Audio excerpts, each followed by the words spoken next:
Não, não é a tragédia que você está pensando.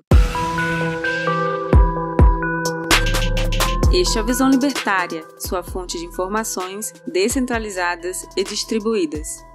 Em 1917, a Europa estava em plena guerra. No conflito que passaria para a história como a Primeira Guerra Mundial, as nações europeias se envolviam em verdadeiras matanças que já haviam ceifado a vida de milhões de soldados e de civis. Se dirigindo para seu 4º ano, a guerra ainda não dava sinais de que terminaria, e os países já beiravam o total esgotamento, tanto de recursos quanto humano. O Império Alemão sofria pesadas baixas, lutando em 2 frentes. No Ocidente, os alemães estavam profundamente entrincheirados na fronteira com a França. No Oriente, era principalmente com os russos que o exército alemão travava a guerra. Nesse cenário, o governo alemão, chefiado pelo imperador Guilherme II e fortemente influenciado pelos comandantes militares Hindenburg e Ludendorff, decidiu lançar mão de um inusitado, mas altamente eficiente plano para tirar seu inimigo oriental da guerra. O plano alemão era relativamente simples: permitir que um agitador público de origem russa, notório defensor das ideias comunistas de Marx e Engels, cruzasse o território alemão rumo à sua pátria, para que lá pudesse inflamar os ânimos da população, criar uma revolução e derrubar o então governo russo, no caso, a República Menchevique, que já havia tirado o czar Nicolau II do poder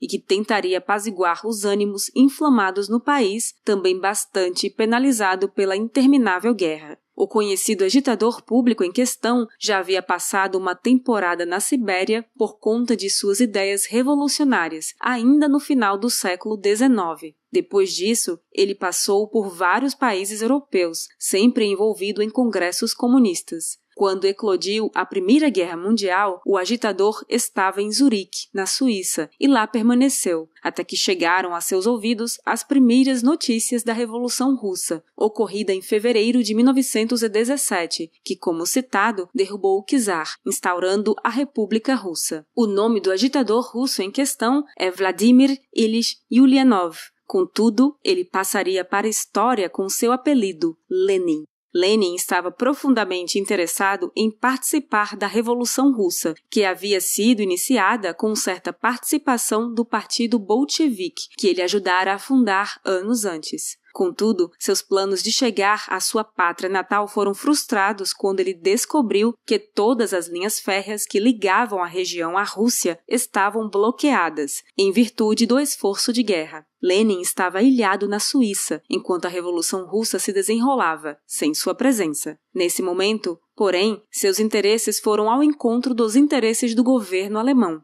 Os alemães viram em Lenin e seus cerca de 30 camaradas uma oportunidade de desestabilizar o governo russo e forçar uma negociação de paz. Lenin, ciente das intenções dos alemães, tratou logo de prometer uma completa retirada da Rússia da guerra, tão logo conseguisse chegar ao poder.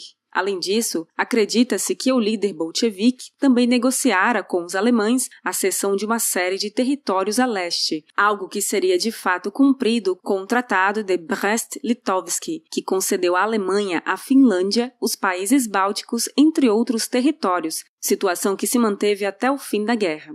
Aquele parecia ser o melhor dos mundos para ambos os lados. Lenin poderia participar da tão sonhada revolução, e a Alemanha veria seu inimigo oriental sair da guerra, permitindo que seu esforço se direcionasse, de forma definitiva, para a frente ocidental. Era um cenário perfeito. Contudo, esse paraíso momentâneo traria efeitos desastrosos não só para alemães e russos, mas para toda a humanidade. A respeito da decisão do governo alemão de enviar Lenin para a Rússia em revolução, Winston Churchill teria afirmado, abre aspas, os alemães enviaram à Rússia a mais terrível das armas, transportaram Lenin em um trem lacrado como se fosse um bacilo da peste, fecha aspas. E ele estava certo em sua constatação. Lenin, junto de seus camaradas, atravessou a Europa em um vagão rumo à Rússia. Após atravessar o Mar Báltico e chegar à Suécia, Lenin e seus aliados atravessaram a fronteira com a Finlândia, onde foram efusivamente recebidos por seus apoiadores. Poucos dias depois, Lenin chegava a Moscou e nos próximos meses prepararia a nova parte da revolução, que o faria chegar ao poder de forma definitiva em novembro daquele mesmo ano. Conforme tratado com o governo alemão, Lenin retirou a Rússia da guerra. Os dois objetivos principais do tratado informal entre o agitador e os governantes alemães haviam então sido lançados. O resultado, porém, foi catastrófico para todos. Em primeiro lugar, a Alemanha foi derrotada na guerra de qualquer forma já no ano seguinte, algo que foi causado em grande parte pela entrada dos Estados Unidos no conflito. Como consequência direta da rendição, os alemães não perderam apenas os territórios obtidos no tratado com a Rússia de Lenin, mas também outros territórios que foram cedidos aos vencedores. O governo alemão caiu e o imperador se exilou. Dali em diante, começaria uma grave crise econômica, que, em grande medida, terminaria por precipitar a Alemanha para um conflito ainda mais sangrento anos depois. Por outro lado, a Rússia, sob o governo ditatorial de Lenin, sofreu ainda mais do que havia sofrido na Primeira Guerra Mundial.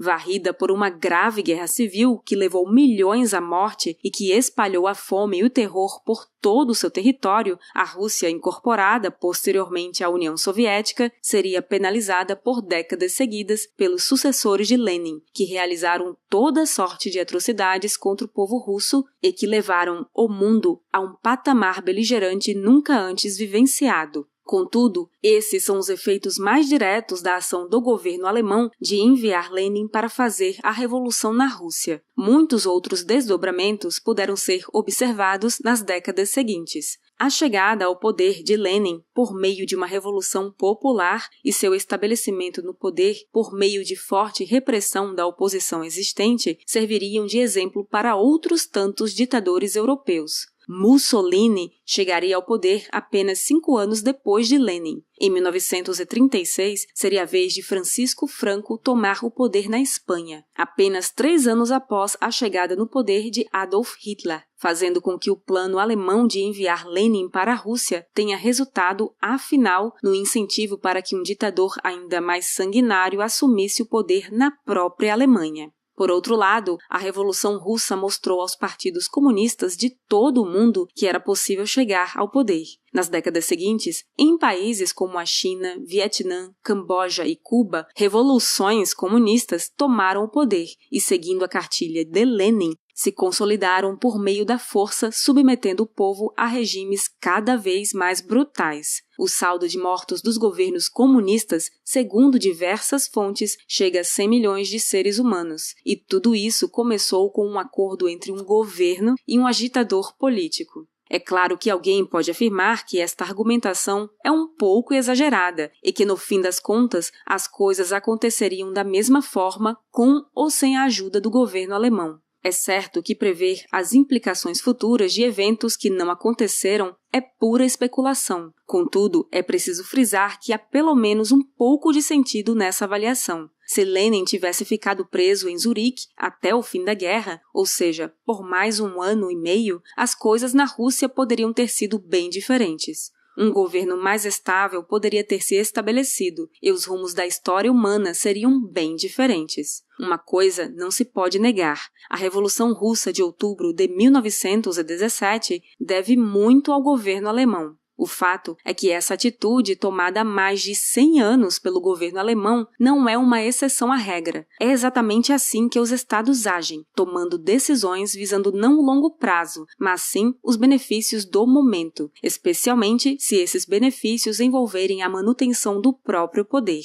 Enviar um conhecido agitador político, na intenção de fomentar uma revolução num país de dimensões continentais como a Rússia, está longe de parecer uma ideia razoável. Contudo, de acordo com a lógica estatal, tudo era permitido, desde que os objetivos do governo alemão fossem alcançados. O Estado não se importa com as consequências futuras de suas ações. Afinal, elas geralmente caem na questão da tragédia dos comuns. Uns poucos tomam as decisões, das quais podem tirar vantagem num primeiro momento. No longo prazo, porém, todos irão sofrer as consequências. Os incentivos, portanto, levam os governantes a tomar atitudes que visem seu próprio benefício imediato, não importando as catástrofes que se seguirão daí em diante. E se isso já era verdade em governos monárquicos, como o Império Alemão de 1917, imagine essa realidade nas democracias presidencialistas atuais. Se monarcas com mandato teoricamente vitalício foram capazes de tomar decisões inconsequentes apenas visando os benefícios de curto prazo, imagine o que não fazem hoje os nossos presidentes, com seus mandatos de 4 anos. Quantas decisões catastróficas não são tomadas todos os dias para beneficiar os amigos do rei em detrimento do futuro de